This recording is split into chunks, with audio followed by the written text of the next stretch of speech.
নমস্কার,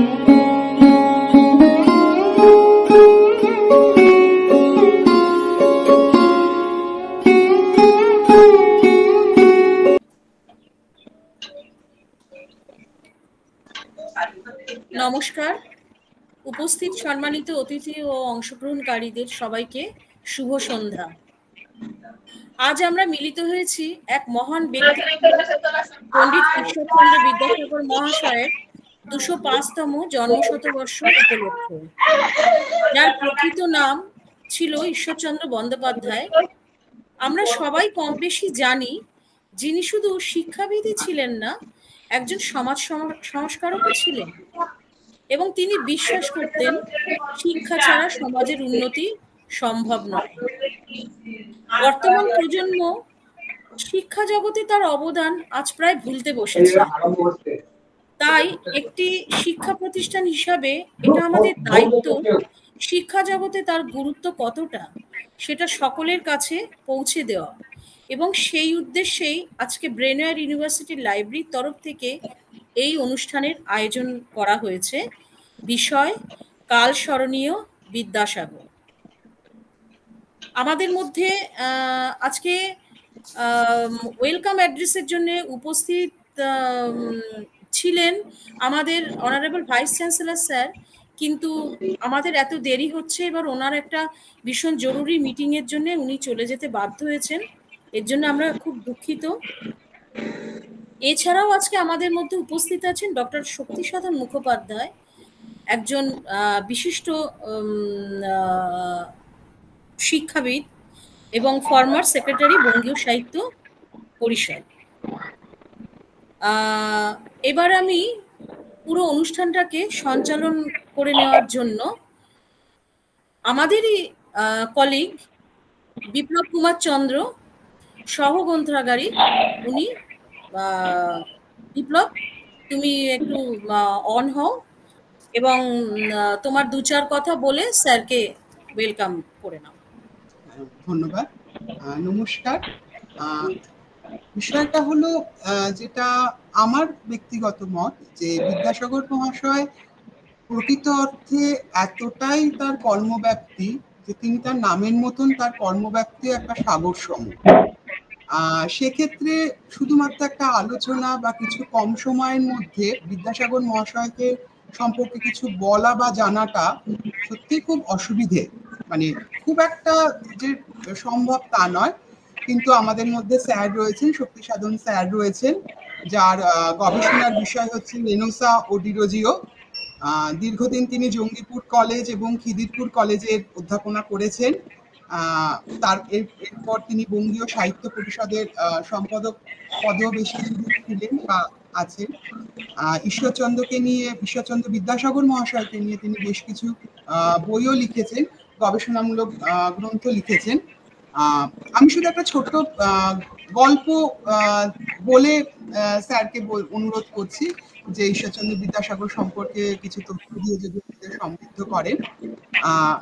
যেহেতু আমি ইতিহাসের ছাত্র, আমি যেটুকু তথ্য সংগ্রহ করেছি, গল্পের মতন ধরতে গেলে সময়টা 1800 সালের 80-র দশকের গল্প।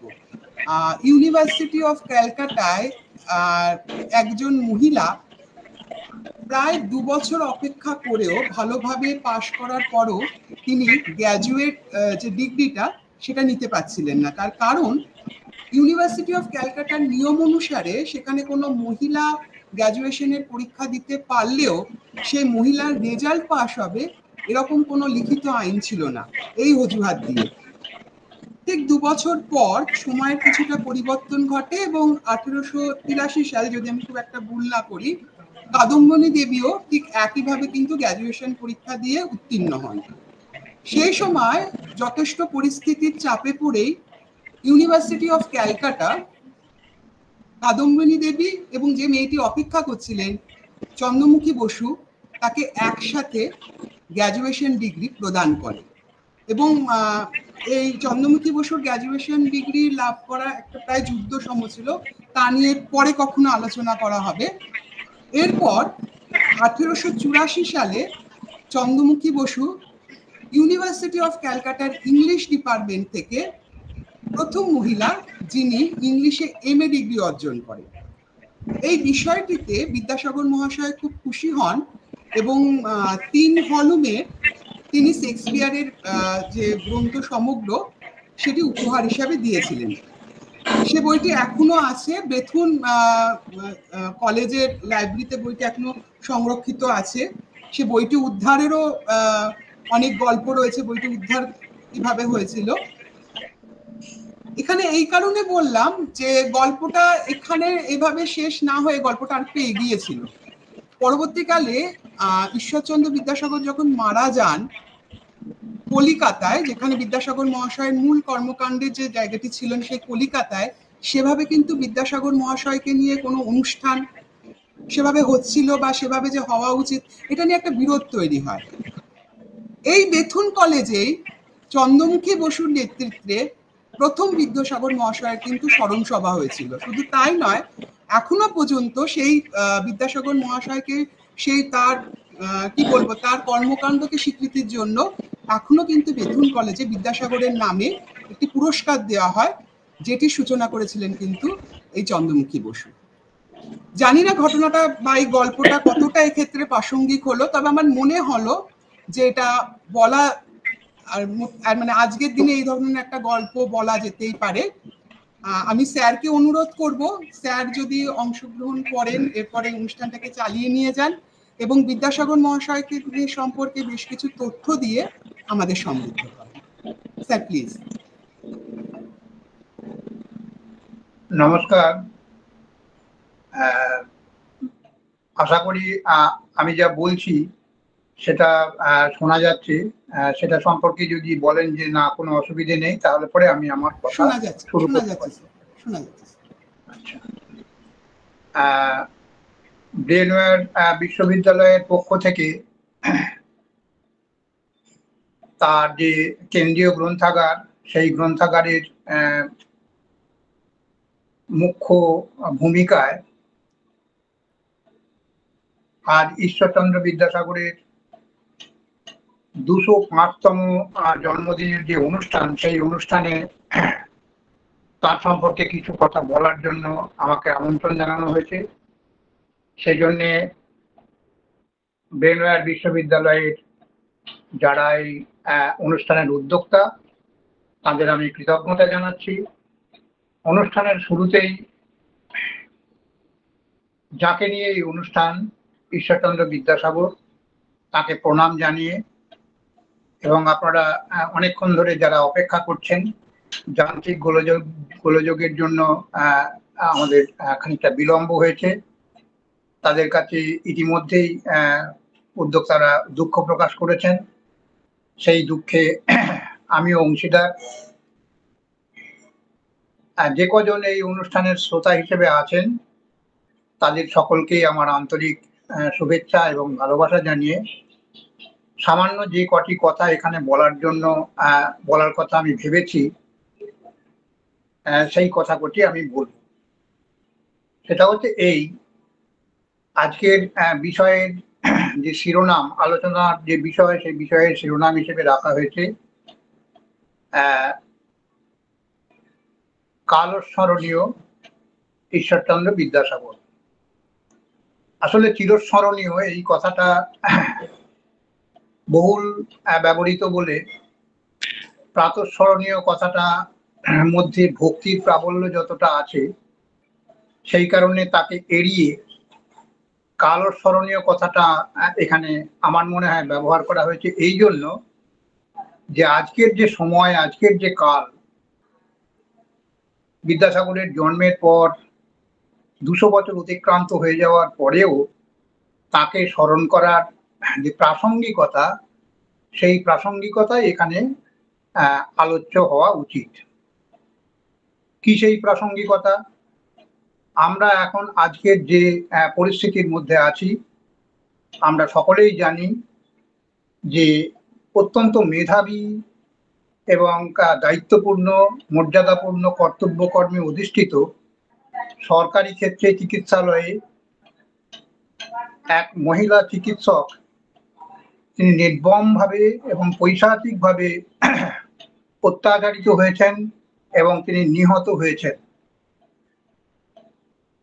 এর প্রতিবাদে কলকাতা সহ সারা দেশ এমনকি সারা বিশ্ব উত্তাল হয়ে উঠেছে।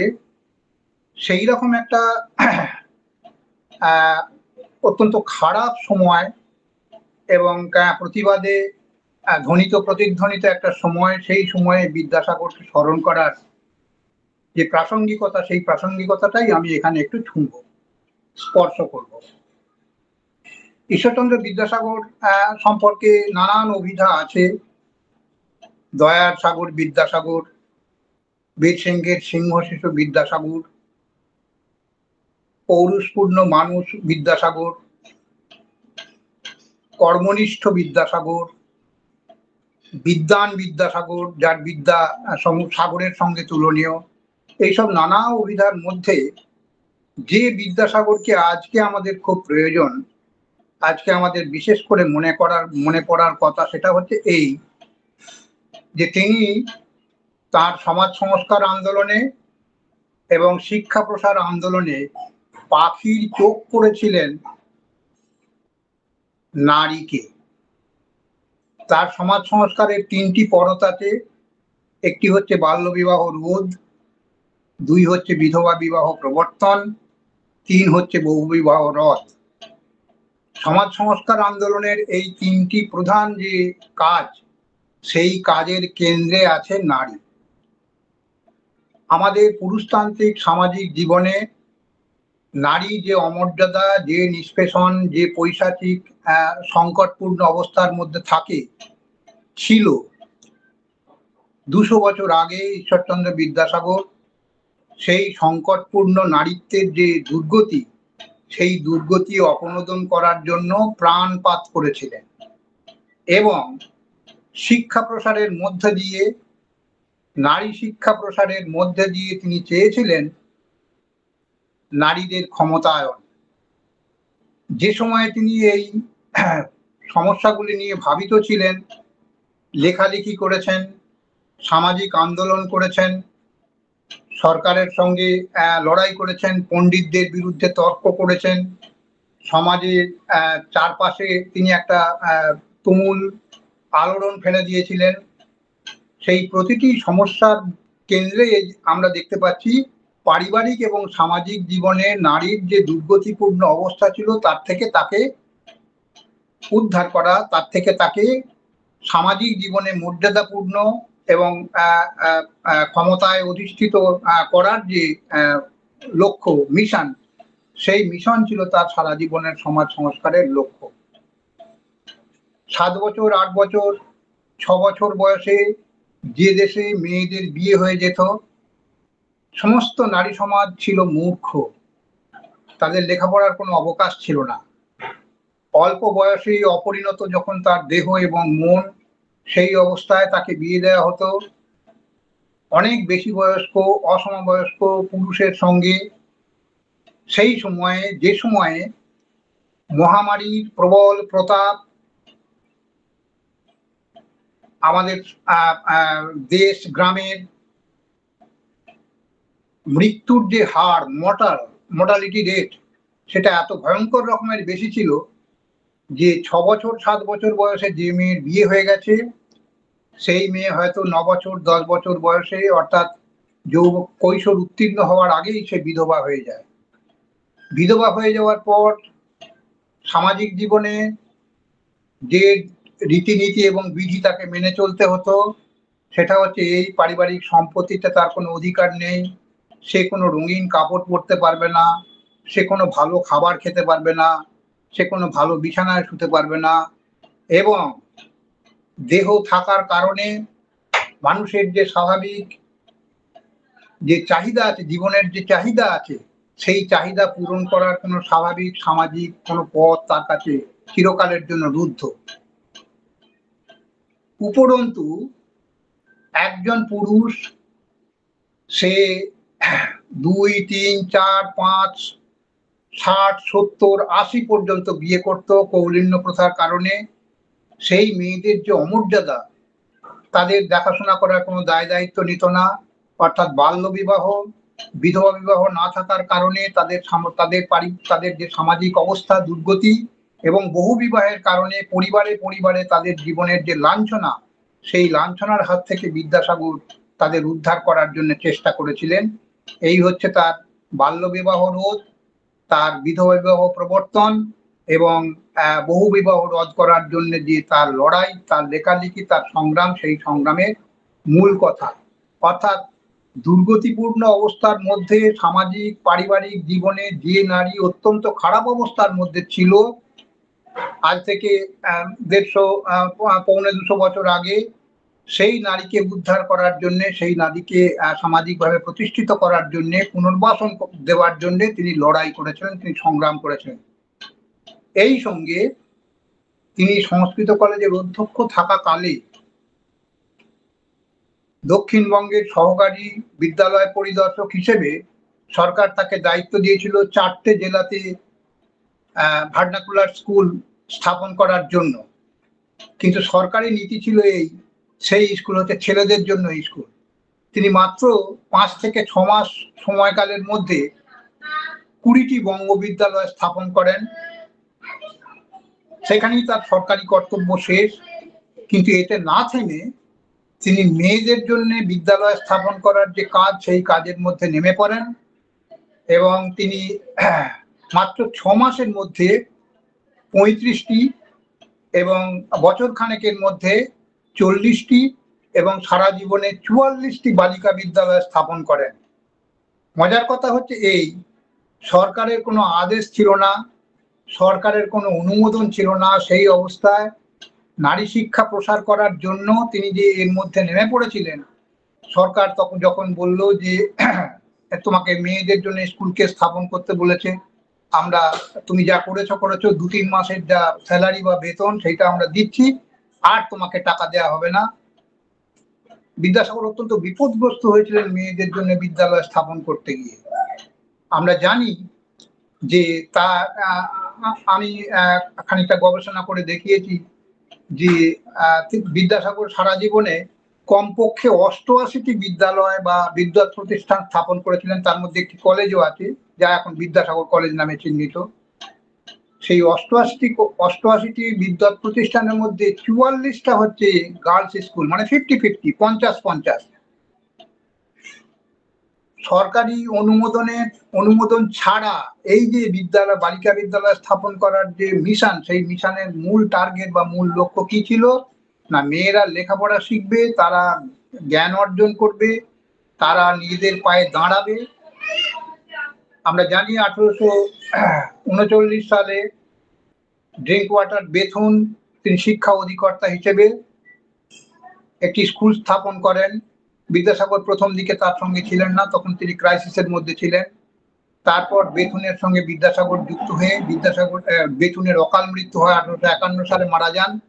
এবং বেথুন স্কুল যে দাঁড়িয়ে আছে, বেথুন স্কুলের যে বিকাশ হয়েছে, বেথুন স্কুল যে কলকাতা এবং সারা রাজ্যের মধ্যে স্কুল থেকে কলেজ হয়েছে এবং তার যে বিকাশ হয়েছে, এই সমস্ত দায়িত্ব পালন করেছিলেন মূলত সেক্রেটারি হিসেবে বা তার অভিভাবক হিসেবে ঈশ্বরচন্দ্র বিদ্যাসাগর।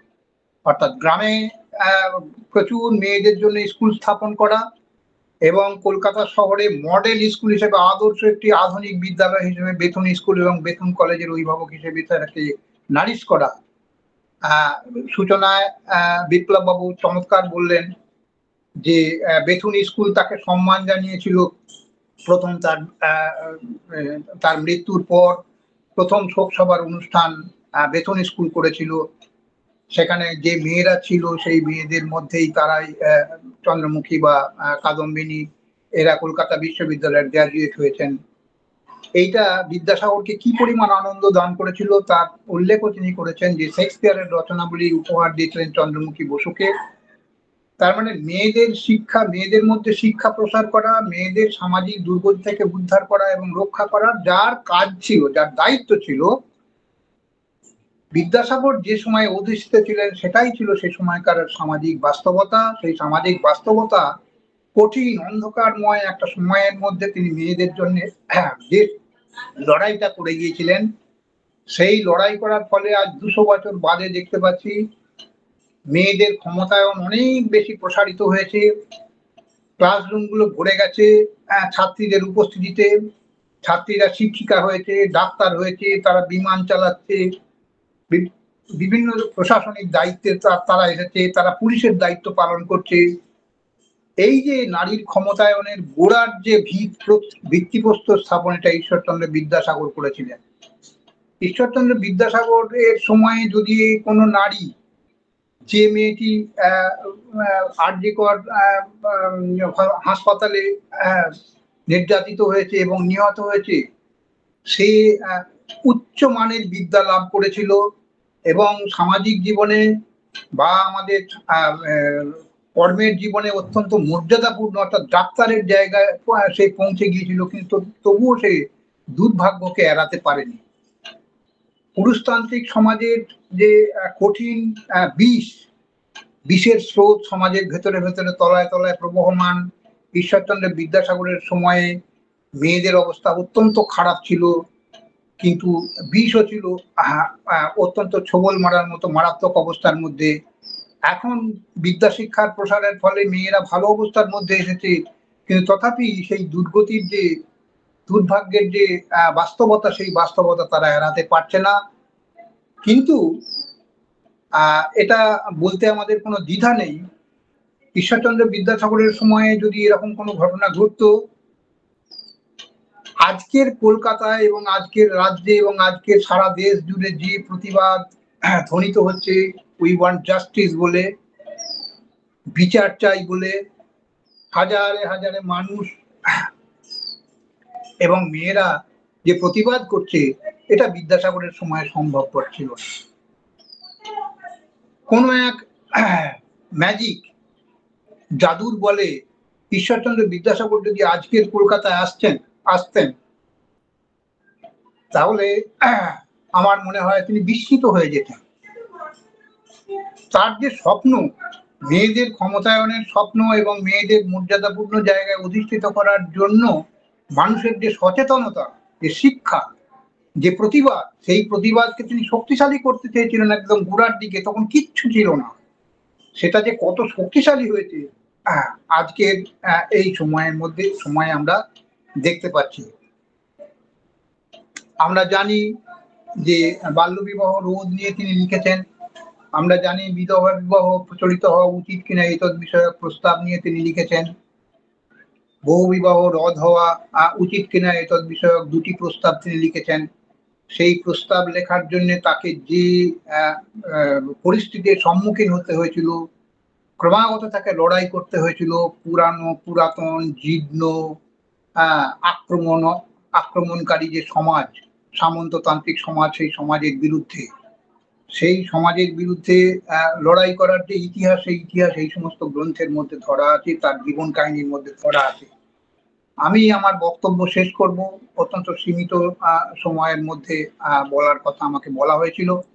আমার বক্তব্য শেষ করব যে লেখাটির প্রতি, ঈশ্বরচন্দ্র বিদ্যাসাগরের মেয়েদের সম্পর্কে যে লেখাটির প্রতি আমাদের সাধারণত নজর পড়ে না, নজর এগিয়ে যায় না, সেরকম একটি লেখার কথা উল্লেখ করব। প্রভাবতী সম্ভাষণ বলে একটি লেখা তিনি লিখেছিলেন, জীবৎকালে এই লেখাটি তিনি ছাপাননি। এই লেখাটি তিনি লিখেছিলেন 1864 সালে। প্রভাবতী নামে একটি ছোট্ট মেয়ে, 3 বছর 11 মাস বয়সে সে মারা যায়।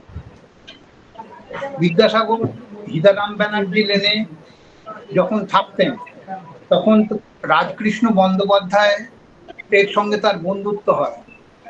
রাজকৃষ্ণ বন্দ্যোপাধ্যায়ের সুখিয়া স্ট্রিটের বাড়িতে তিনি এক সময় মোটা বাড়ি বদল করেছিলেন ঈশ্বরচন্দ্র বিদ্যাসাগর থাকার জন্য। সুখিয়া স্ট্রিটে তার বন্ধুর বাড়িতে যখন থাকতেন, তখন সেই মেয়েটির বয়স 2.5 বছর, 3 বছর, 3.5 বছর। সেই মেয়েটিকে তিনি অত্যন্ত ভালোবাসতেন এবং তাকে ফুলের মতো সুন্দর মেয়েটিকে তিনি আদর করতেন, তাকে নিয়ে অনেকটা সময় তিনি কাটাতেন। সেই মেয়েটি হঠাৎ অসুখে আক্রান্ত হয়ে 3 বছর 11 মাস বয়সে মারা যায় এবং সে মারা যাওয়ার পর সেই মেয়েটিকে নিয়ে তিনি একটি লেখা লেখেন, 6 পাতার একটি লেখা লেখেন। সেই 6 পাতার লেখাটির নামই হচ্ছে প্রভাবতী সম্ভাষণ। প্রভাবতীকে তিনি কত ভালোবাসতেন এবং তাকে নিয়ে তিনি তার যে দুঃখ, তার চলে যাওয়ার যে বেদনা, সেই লেখাটির মধ্যে লিপিবদ্ধ আছে। তারপর তিনি 27 বছর বেঁচে ছিলেন, কিন্তু 27 বছরে সেই লেখাটি তিনি ছাপাননি। তার মৃত্যুর পর তার দৌহিত্র সুরেশচন্দ্র সমাজপতি তিনি এই লেখাটি ছাপান। এই লেখাটির মধ্যে একটা জায়গায় বলা, এই লেখাটি কথা হচ্ছে বিশেষভাবে বক্তব্য যে এই লেখাটি বিদ্যাসাগর যখন একা থাকতেন তখন এই লেখাটি পড়তেন এবং তার চোখ থেকে ঝরঝর করে জল ঝরে পড়ত। অর্থাৎ এই সাধারণত লেখা লেখে অপরের জন্য, এটা বিদ্যাসাগর নিজের জন্য লিখেছিলেন, অশ্রু বিসর্জনের জন্য লিখেছিলেন, কান্না অভ্যাস করার জন্য লিখেছিলেন, একটি মেয়ের চলে যাওয়ার বেদনাকে তিনি আস্বাদ করতেন দুঃখের মধ্যে দিয়ে। আবার সুইটেস্ট সংসার দোষ, এই যে বিখ্যাত কথা আছে যে বেদনার মধ্যেই মানুষের সর্বোত্তম অনুভূতি নির্ঝরিত হয়, ঈশ্বরচন্দ্র বিদ্যাসাগরের। সেখানে একটি লাইন আছে, সেই লাইনটা আমি পড়ে শোনাচ্ছি। তিনি বলছেন যে হে প্রভাবতী, তুমি চলে গেছো ঠিকই আছে, কিন্তু চলে গিয়ে ভালোই হয়েছে। কেন না, তোমার মৃত্যু অত্যন্ত দুঃখজনক, তাতে কোনো সন্দেহ নেই, কিন্তু এই মৃত্যু তোমাকে মুক্তি দিয়েছে বলে তিনি লিখেছেন, এই নৃশংস সংসারে দীর্ঘকাল অবস্থিতি করিলে উত্তরকালে তোমার ভাগ্যে কি ঘটিত তাহার কিছু মাত্র স্থিরতা নাই। অর্থাৎ 3 বছর 11 মাসের শিশু, সে যদি বড় হতো এবং যে নৃশংস সমাজে আমরা থাকি সেখানে সে যে অভিজ্ঞতা লাভ করতো সেটা মৃত্যুর চেয়েও খারাপ। যদি পরম যত্নে ও পরম আদরে পরিবর্ধিত করিয়া পরিশেষে তুমি অবস্থার বৈগুণ্য নিবন্ধন দুঃসহ ক্লেশ ও পরম্পরায় কাল যাপন করিতেছ, ইহা দেখিতে হইত, তা হইলে আমাদের হৃদয় বিদীর্ণ হইয়া যাইত।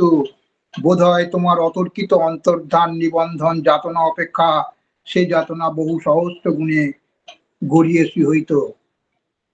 যে প্রভাবতীর থাকা এবং চলে যাওয়া বেদনাকে তিনি এইভাবে চিহ্নিত করেছেন, অর্থাৎ নারীর যে অবস্থান আমাদের সামাজিক জীবনে সেটা কত দুঃসহ, কত ক্লেশ তাকে ভোগ করতে হয়, এটা ঈশ্বরচন্দ্র বিদ্যাসাগর অনুভব করেছিলেন। সেই প্রভাবতী তো আরজিকর কলেজে ডাক্তার হওয়ার পরেও যে নির্যাতনের সম্মুখীন হয়েছেন, সেই নির্যাতনের ছবি ঈশ্বরচন্দ্র বিদ্যাসাগর 27 বছর ধরে তার লিখিত যে রচনা প্রভাবতী সম্ভাষণ পড়তে পড়তে চোখের জল বিসর্জন করে গেছেন। অর্থাৎ আজকে আমরা যার জন্য চোখের জল ফেলছি, যার ঘটনার বিরুদ্ধে প্রতিবাদ করছি, ঈশ্বরচন্দ্র বিদ্যাসাগর তার বেদনা প্রভাবতী সম্ভাষণে লিপিবদ্ধ করে গেছেন। সেই চোখের জল এখনো লেগে আছে সারা বাংলার গায়ে। এটাই হচ্ছে ঈশ্বরচন্দ্র বিদ্যাসাগরের প্রাসঙ্গিকতা। এই কটি কথা বলে আমি আপনাদের সামনে থেকে বিদায় নিচ্ছি। আপনারা ভালো থাকবেন। বিদ্যাসাগর যা চেয়েছিলেন, প্রতিবাদ চেয়েছিলেন, লড়াই চেয়েছিলেন, সেই লড়াইটা আজকের বাংলা, আজকের দেশ, আজকের মানুষরা করছে। এটাই হচ্ছে আশার কথা, এটাই হচ্ছে সুখের কথা, এটাই হচ্ছে আনন্দের কথা। এতে আমাদের সকলেরই সামিল হওয়া উচিত। নমস্কার। তবেই ঈশ্বরচন্দ্র বিদ্যাসাগরকে আসলে শ্রদ্ধা জানানো যাবে। ধন্যবাদ স্যার। এখানে আমি শুধু একটা ইনফরমেশনই যুক্ত করছি। আমাদের এই বারাসাত, স্যার যেটি বললেন নারী আন্দোলন, বা এখানে আমাদের যে এখানে ইউনিভার্সিটিতে অবস্থিত এই বারাসাত, এটাও কিন্তু নারী আন্দোলনের একটা বড় অংশ। বাংলার প্রথম গার্লস স্কুল, মহিলাদের স্কুল 1847 সালে এই বারাসাতেই তৈরি হয়েছিল, বর্তমানে যার নাম কালীকৃষ্ণ গার্লস স্কুল। এই বারাসাতেই তৈরি হয়েছিল 1847 সালে, এবং কালীকৃষ্ণ মহাশয়ের একজন ভাই ছিলেন যার নাম ছিল নবীন কৃষ্ণ মিত্র, তার কন্যা কুন্তিবালা ছিলেন এখানকার প্রথম ছাত্রী। এবং এই স্কুলটিও কিন্তু বিদ্যাসাগরের চরণধুলি এবং কর্মকাণ্ড দ্বারা সমৃদ্ধ। সেক্ষেত্রে এটা আমাদের একটা বড় পাওয়া যে এই কালীকৃষ্ণ স্কুল যেখানে তৈরি হয়েছে, যেখানে নারী শিক্ষার আন্দোলন বাংলায় শুরু হয়েছিল, সেইখানকার সেই স্থানেই আমরা, আমাদের কর্মক্ষেত্র সেই স্থানে। আর স্যার যেভাবে বললেন যে বিদ্যাসাগর মহাশয় শুধুমাত্র যে এই বেদনাটা উপলব্ধি করেছিলেন তা নয়, ঘরে বাইরে নারী মুক্তি, নারী আন্দোলনের জন্য কিন্তু তিনি ঘরে বাইরেও যথেষ্ট সংগ্রাম করেছিলেন, উপেক্ষিত হয়েছিলেন। শুধু সমাজে যে শুধু লড়াই, তার যে লড়াইটা যে শুধুমাত্র বাইরের লোকেদের সাথে ছিল তা নয়, বাড়ির অন্যান্য সদস্যদের সঙ্গে তার এই সংঘাত ঘটেছিল, কিন্তু তিনি লড়ে গেছেন এবং সেই আদর্শ বজায় রেখেছেন। স্যার যথেষ্ট তার মূল্যবান সময় আমাদের দিয়েছেন এবং তথ্যে সমৃদ্ধ করেছেন, এই জন্য ধন্যবাদ। লাইব্রেরিয়ান ম্যাডাম বন্দনাদিকে আমি অনুরোধ করব তিনি যদি এবার এই অনুষ্ঠানটাকে শেষ অংশটি পরিচালনা করেন। স্যার, আমার একটা কথা বলবার আছে যে নারীদের আজকে এই স্বাধীনতার মানে প্রেক্ষাপটে বিদ্যাসাগরের মহাশয়ের তো একটা বিশাল বড় অবদান রয়েছে, কিন্তু সত্যি কতটা আমরা শিক্ষিত হতে পেরেছি? কারণ তাহলে আজকে বিদ্যাসাগরের মূর্তি বা কেন ভাঙা হয়? মানে এগুলো সত্যি একটা খুব বেদনাদায়ক কর্মকাণ্ড। ওই জন্য মনে হয় যে কতখানি প্রাসঙ্গিক বিদ্যাসাগর এখন, ওইগুলো সত্যি খুব ভাবায়। যাই হোক, আপনার বক্তব্য আজকে মানে আমাদের অনেক কিছুই আমরা জানতাম না, সেগুলো জানলাম। এইগুলো তো মানে ভাবনা চিন্তা থাকবেই, অনেক বেশি বিতর্কিত বিষয়বস্তু এর মধ্যে রয়েছে। মানে এ প্রসঙ্গে যদি আপনার কোনো মতামত থাকে যে এই যে মানে আমরা বিদ্যাসাগরকে আমাদের জীবনের শিক্ষা জগতে কতখানি তার প্রভাবকে আমরা নিতে পেরেছি, যদি সত্যি আমরা প্রকৃতভাবে তার সেই সম্মানটা রাখতে পারতাম, কিন্তু সত্যি কি আমরা রাখতে পেরেছি? না, সব ক্ষেত্রে রাখতে পারার কথাও নয়। তার কারণ হচ্ছে সব সমাজেই প্রতিক্রিয়াশীলতা, রক্ষণশীলতা, শোষণ এবং তার পাশাপাশি প্রগতিশীলতা, প্রতিবাদ, সংগ্রাম, সামনের দিকে এগিয়ে চলার যে আদর্শ, এই দুটো সবসময়ই থাকে, সবসময় লড়াই হয়। সেই লড়াইতে কখনো প্রগতিশীলতা এগোয়, প্রতিক্রিয়াশীলতা পিছিয়ে পড়ে, কখনো প্রতিক্রিয়াশীলতা প্রগতিশীলতার উপরে চেপে বসে। এই লড়াই সবসময় জারি আছে। পৃথিবী মানুষের সভ্যতার যে ইতিহাস, সেই ইতিহাস দেখলে দেখা যাবে যে এই উত্থান পতন এবং এই দুইয়ের পারস্পরিক লড়াই, এই লড়াইয়ের মধ্যে দিয়েই মানব সভ্যতার ইতিহাস রচিত হচ্ছে। এই লড়াইয়েরই ইতিহাস আসলে। সুতরাং ঈশ্বরচন্দ্র বিদ্যাসাগরের সম্পূর্ণ পরাজয় হয়েছে, ঈশ্বরচন্দ্র বিদ্যাসাগরের মূর্তি ভাঙা হয়েছে, ঈশ্বরচন্দ্র বিদ্যাসাগর যা চাননি সেই ঘটনা ঘটছে, এটা যেমন সত্যি, তেমনি ঈশ্বরচন্দ্র বিদ্যাসাগরকে যে আক্রমণ করা হয়েছে সেই সময়ে, এটা আসলে ইতিহাসের যে দৃষ্টিভঙ্গি, ইতিহাসের যে আলো, সেই ইতিহাসে আসলে তাকে সম্মান জানানো হয়েছে। বিরোধিতা না করলে ঈশ্বরচন্দ্র বিদ্যাসাগরের মূর্তি যে ভাঙা হয়েছে, এটা আসলে তাকে সম্মানই জানানো হয়েছে। সম্মান জানানো হয়েছে তার প্রতিবাদ কত কঠোর এবং তিনি কত দুর্লঙ্ঘ পাহাড়ের মতো দাঁড়িয়ে আছেন। খারাপ প্রতিক্রিয়াশীলতার বিরুদ্ধে তাকে গুঁড়িয়ে দিতে না পারলে তারা কায়েম করতে পারে না, তাদের কায়েমি স্বার্থ চরিতার্থ হয় না। এবং ঈশ্বরচন্দ্র বিদ্যাসাগরের যা চাননি সেই ঘটনা আরজি করে যেমন ঘটেছে, তেমনি যা চেয়েছিলেন, যার জন্য তিনি লড়াই করেছিলেন, সেই মেয়েরাও অনেকখানি এগিয়ে আছে, সেই মেয়েরাও প্রতিবাদে এসেছে। সমস্ত মানুষের সচেতনতার যে জাগরণ, সেই জাগরণ আমরা দেখতে পাচ্ছি। ঈশ্বরচন্দ্র বিদ্যাসাগরের সময় এটা ছিল স্বপ্ন, কিন্তু তিনি সূচনার যে দ্বীপ, সেই দ্বীপটি তিনি জেলে দিতে পেরেছিলেন। খারাপ যেমন থাকবে তেমনি ভালোও থাকবে। আমরা যারা ভালোর সঙ্গী হতে চাই, আমরা যারা ভালোর রূপকার হতে চাই, আমরা যারা ভালোকে আকাঙ্ক্ষা করি আমাদের ব্যক্তিগত জীবনে, সামাজিক জীবনে, ঈশ্বরচন্দ্র বিদ্যাসাগর প্রজ্বলিত আলোকদণ্ডের মতো আমাদের সামনে অন্ধকার যত নিবিড় হোক না কেন, বিদ্যাসাগরের সেই ব্যক্তিগত জীবনের যে আচরণ, তার যে জীবন চর্যা এবং তার যে প্রত্যাশা, জীবন স্বপ্ন, শিক্ষার মধ্যে দিয়ে, সমাজ সংস্কারের মধ্যে দিয়ে, সেগুলি আলোকবর্তিকার মতো আমাদের সামনে সবসময় দীপ্যমান থাকবে। 200 বছর বাদেও আছে, 300 বছর বাদেও থাকবে, 400 বছর বাদেও থাকবে। ঈশ্বরচন্দ্র বিদ্যাসাগর সভ্যতার অপরিহার্য একটি স্রোত। বিদ্যাসাগর ঈশ্বরচন্দ্র বিদ্যাসাগর হচ্ছেন অন্ধকার আকাশের সেই ধ্রুবতারা, যাকে দেখে অন্ধকার সমুদ্রের মধ্যে নাবিকেরা জাহাজ চালায়। অন্ধকারের মধ্যেও আমাদের সেই ধ্রুবতারা হবেন ঈশ্বরচন্দ্র বিদ্যাসাগর। এটাই হচ্ছে আমাদের কথা, আমাদের মূল্যায়ন কথা। যাক, আপনার মানে এই যে এক্সপ্লেনেশন, এটাতে অনেকটা স্বস্তি বোধ করলাম আর কি। অনেক ধন্যবাদ স্যার আপনাকে। আমরা প্রথমেই আজকে অনুষ্ঠানটা শুরু করবার সময় একটু বাধাপ্রাপ্ত হয়েছিলাম, তার জন্য আমরা আন্তরিকভাবে দুঃখিত।